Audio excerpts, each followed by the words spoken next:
This is more about living in the time of the coronavirus epidemic, although it's about 4, 5, or 6 months behind. I feel the need to ask this before I leave it behind. The 9-minute video that was shot and then used as evidence in the trial of Derek Chauvin, was that made for kids? The answer is yes. Welcome to the year 1 CE. This is Samuel Pepys reporting. Relief justice rolls on. They're thinking about charging Derek Chauvin with additional civil rights violations in Minneapolis. I heard a police expert, whatever that is, say that 10 years ago, Chauvin may have been acquitted, possibly gotten the manslaughter charge. But not now, he said. We live in a different world. He also said a cop can use a knee to the throat to subdue a suspect. Once that has been accomplished, you get up. What Chauvin did was far beyond any training. More relief. The PM is pushing for a national police reform bill to be named for George Floyd.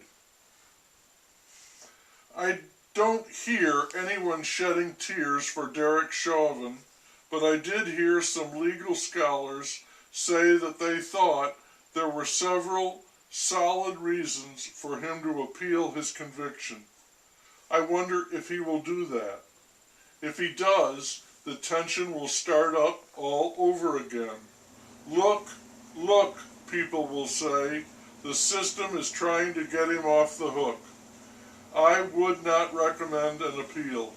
I do not think he could ever get past that video. It damns him.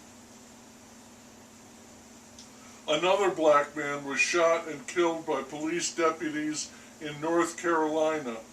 He had been stopped and then tried to drive away. I have been shut down on YouTube for violating community values, guidelines for not fully supporting certain health practices. It makes me feel like the black man stopped by police. The message is, do not question policy. And when they tell you to stop, you better stop. In the end, it comes down to what a community is. The YouTube community reminds me of the one Hawthorne wrote about. Puritanical, righteous, sanctimonious, highly intolerant, ultimately repressive. They struck me, and so, in addition to learning that I am a nigger, I'm also now an exile. The Greeks made Socrates drink poison because they thought he was poisoning their society. When times are tough, the first thing to go is the First Amendment. When the trumpet was president, the yard signs said, resist. Now there are no yard signs. But if the ones in charge don't agree with you, they cancel you. They silence you. A police officer in Columbus witnessed a girl attacking another with a big knife. He ordered her to stop. She did not. He shot and killed her. The PM and Shamala Scaris both immediately spoke out against police brutality and in support of the dead girl. Her family says that she was a beautiful and loving person. For several nights there have been angry protests and marches in Columbus. They want their dose of relief justice. Watched The Wizard of Oz yesterday with a 10-year-old. It was a little long for him. His review? Tin doesn't rust.